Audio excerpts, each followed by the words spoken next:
merci Fatima. Alors, donc c'est dans l'ordre normal des choses parce que quand on parle de conseil des ministres donc c'est le moment wala le cadre où en tout cas la ñu def lii di évaluation par rapport ak ci hebdomadaire bi nga xamante ne en tout cas jëloon nañ ko comme ay instructions recommandations également ci la ñuy jëlaat de nouvelles instructions donc des politiques des mesures également pour xool naka la ñuy def parce que aussi c'est l'État c'est la planification donc le président day def en tout cas ces observations xool lu dox ak lu doxul aussi yenn mesures la ñu war a jëlaat pour que di gën a mën a ñoŋal réew mi donc kon loolu nekk loo xamante ne nii lu bees la wala lu extraordinaire la c'est dans l'ordre normal des choses alors man angle bi nga xamante ne laa ko bëgg analyser vous savez Fatima dañu nekk situation boo xamante ne nii en tout cas il y a un décalage entre la communication politique et l'action publique tout simplement parce que man je me dis que nous sommes avec un gouvernement qui parle plus qu'il n'agit un gouvernement boo xamante ne il est tout le temps dans les promesses un gouvernement boo xamante ne il est tout le temps dans la théorie et loolu bu amee rek da ngay gis que ni c'est parce que il y a une crise de capacité en tout cas administrative et technique. Un gouvernement ne passe pas du tout son temps à promettre, à théoriser. Parce que tey gouverner, c'est planifier, c'est financer, c'est exécuter, mais également c'est évaluer li nga xamante ni tey moom moo nekk les mesures yu mu nekk du jël et cela c'est dans le conseil des ministres alors lorsque nous sommes dans cette situation man lu ma koy mën a jàppe moom mooy que ni on est en face d'un gouvernement boo xamante ne ni dafa am absence de stratégie opérationnelle au sommet de l'État mais également en tout cas il manque une compétence technique de la gestion étatique nous sommes plus avec un gouvernement boo xamante ni tey dafa nekk ci improvisation plutôt que ci planification et là on voit que ni c'est la parole qui substitue l'action au lieu que nit ñi jëf jusque là gouvernement bi day wax et vraiment donc on n'est pas du tout dans une situation où on est en face de des hommes en tout cas qui agissent donc qui matérialisent li nga xamante ni moom moo nekk les actions beneen bi nga xamante ni aussi je l'ai remarqué donc c'est un gouvernement boo xamante ne ni il a compris que la communication à un moment donné en tout cas peut-être une stratégie boo xamante ne nii une stratégie de gestion du temps et des attentes comment tey il y a une forte demande il y a des attentes populaires sans que ñu ngi ko nekk di wax mais il y a combien d'urgences yoo xamante ne moom moo nekk ci réew mi alors sachant également que ni ñoom man ce que j'ai compris ils sont dans l'incapacité de produire des résultats de satisfaire cette demande là il faut que ñu maintenir l'adhésion populaire en tout cas sur des débats yoo xamante ne tey donc ça ne nous fait pas du tout avancer mais également aussi ci leneen loo xamante ne il faut que ñu maîtriser l'opinion publique et quand on maîtrise l'opinion publique moom mooy que ne dañuy nekk dans des effets d'annonce pour en tout cas meubler et donner en tout cas de la matière aux journalistes on est là aujourd'hui à dire que oui, Premier ministre a fait des orientations, a pris des recommandations, pourquoi faire? Ça, c'est que de la théorie. Donc, c'est des diagnostics qu'ils avaient fait. Maintenant, concrètement, qu'est-ce qu'ils font? On a l'impression qu'on est en face d'un gouvernement qui travaille alors qu'ils ne produisent rien, absolument rien. Tout le temps, dañuy tok ci conseil des ministres bi ñuy tapante gënante kii naan alhamdoulillah kii naan jubóo nañ jubóo wuñ après ñu génn ñu dem ñun ñu toog fii nii faisant croire que ne ñoom ñu ngi liggéey fekk liggéeyuñu. C'est un gouvernement qui ne travaille pas, ça c'est un problème. Maintenant, là, lorsque ça arrive, dafay indi ay symptômes surtout par rapport ak les résultats tangibles yoo xamante ni ñun moom la ñu war a mun a am donc vous savez un vrai gouvernement dafa war a am un leadership et ce leadership là dafay permettre au gouvernement au président d'abord qui doit en tout cas étayer la vision que mu mun a xam yenn réforme structurante la war a mun a jël parce que tey il faut choisir ses priorités moom mooy même man Mamadou Lamine Dianté m'a enseigné la gestion leadership public mais également une autre matière donc j'aimais bien communication politique mais tey boo nekkee ci dans un gouvernement mais il faut que nga xam lan mooy say priorités parce que les priorités la mais quelles sont les urgences et si sont ces urgences là que ngay jël jéem ko en tout cas matérialiser mu nekk des réformes structurantes tu as un mandat de 5 ans yow tu as un CDI un CDD avec le peuple sénégalais dans ces 5 ans lan ak lan laa war a mun def au moins 2 à 3 réformes yoo xamante ne c'est des réformes structurantes nga ne ci lii nii donc en tout cas am nañu benn plan d'action bu clair am nañu benn programme bu smart am nañu benn business plan bu baax donc c'est chiffré c'est budgétisé c'est daté ci lii la ñu war a mun a jëm donc loolu noonu aussi dañuy toog di xaar résultats yi nga joxe li nga xamante ne moo nekk des dates quand tu le fais pas c'est ce que nous sommes en train de vivre mooy que ne à chaque fois dañu génnee communiqué bi journalistes yi lire ñëw toog ci plateau bi premier ministre bi nee na lii président bi nee na lii et en fin de compte qu'est-ce que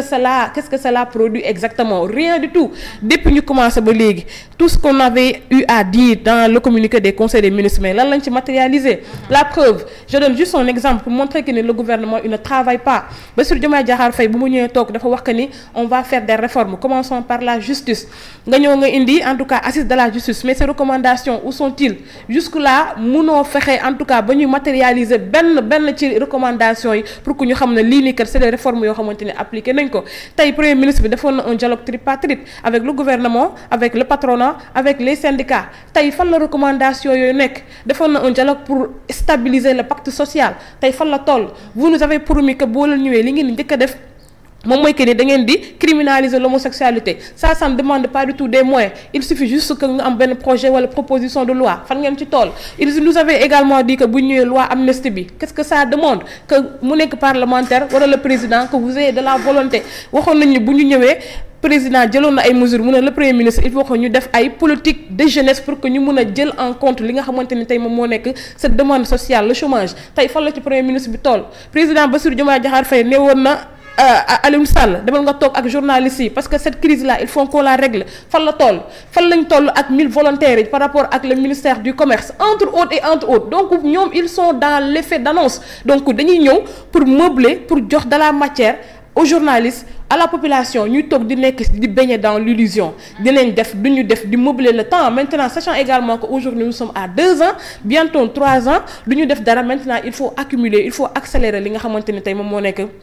la stratégie communicationnelle comme ils savaient bien le faire lorsqu'ils étaient dans l'opposition parce que c'était ça il n'y avait pas du tout de programme je suis désolée quand à chaque fois je le dis il n'y a pas de projet politique le projet politique se résume sur la personne de Ousmane Sonko et les Sénégalais le comprennent ou bien le comprendront tardivement maintenant il faut que ñu évoluer et c'est là où c'est important également de faire une comparaison vous savez le président Macky Sall lorsqu'il était venu tant que ñu ngi ko nekk di waxtaanee Fatima en 2012 il était venu avec une situation infernale mais avec les coupures d'électricité de l'eau la vie était très chère mais dafa ñëw en moins de 18 mois le président Macky Sall dafa wàññi considérablement li nga xamante ne mooy nekk le prix des denrées alimentaires avec le plan yoonu yokkute mais il était venu à 2 ans 2014 ñu dem avec le PSE c'est ce PSE là parce que quand tu es un leader tu dois avoir une vision da nga war a xam fan nga jëm lan mooy sa objectif réew mi fan la toll yow lan moo nekk sa plan d'action il était venu il a regardé que ni nous sommes dans un Sénégal où il y a des inégalités sociales alors quel est ce plan là qui doit en tout cas faire de telle sorte que dañuy corriger cette discrimination c'est dans cette lancée que la indi li nga xamante ne moo nekk CMU pour les enfants 0 à 5 ans mu indi li nga xamante ne moo nekk plan Sésame les personnes âgées mu indi le PUDC aujourd'hui vous allez dans les villages mais ban village ngay dem ñu naan la ñii dañuy dëbb wala ñii duñu am courant wala ñii duñu am ndox le PUDC a réglé cela tey ñu ngi toog ñu wax que ni on va faire ba jigéen ñi nga xamante ne ñoo nekkoon ci césarienne entre autres donc beneen inégalité sociale bi nga xamante ni moom moo gënoon frappante moom mooy que ni par rapport aux bourses familiales mais tu es là l'argent du contribuable c'est pour les Sénégalais mais yéen programme structurant laa war a mun a am ba nga xamante ne Fatima mii nga xamante ne moo nekk mbëlëxe Ramatoulaye mii nekk à la ville ñoom ñaar au moins ñu mën a toll ci réew mi loolu mooy un gouvernement et au-delà de ça également il faut que ñu am un objectif clair Macky Sall bu mu demee dans l'Union africaine il avait un objectif c'était quoi c'était faire intégrer l'Afrique dans le G20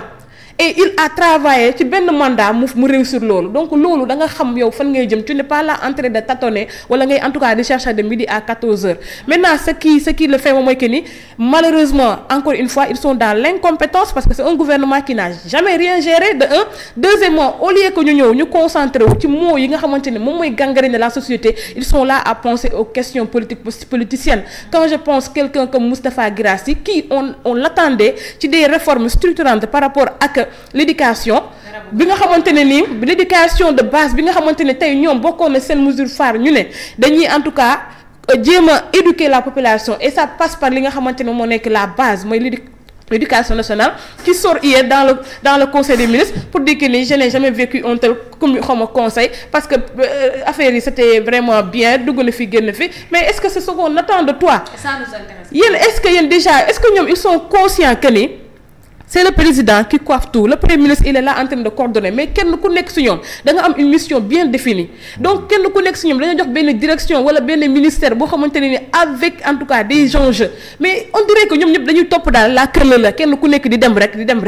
xamuñu sax fan la ñuy taxaw si quelqu'un sort par là un autre ministre sort par là-bas un DG sort par là xamuñu sax nu la ñuy communiquer ils ne sont même pas conscients des enjeux au moment où aujourd'hui ñu ngi toog fii nii tey ci plateau bi Thierno l'a dit à 2 reprises on a vécu une coupure d'électricité da ngay génn les jeunes ne travaillent pas la population ne mange pas aujourd'hui ñu ngi nekk ci crise boo xamante ni kenn comprendre ñu naan ñu ay Mimi Faye ak Aïda Faye ak Diomaye jubóo nañ wala jubóo nañ ñun la moo ci suñu yoon bu la neexee nañu xuloo mais au moins qu'ils respectent les Sénégalais et les engagements qu'ils avaient pris nit ñi dañuy xuloo jëkkër a jabar sax dañuy xuloo si kër mais xanaa boo leen yeewoo seen kër dina dox xale yi dinañ dem école di ngeen fexe ba nit ñi añ reer ndekki après boo la nekkee seen biir néeg mais en tant que un couple responsable mais vous gérez vos différends mais vous restez là vous tympanisez les gens vous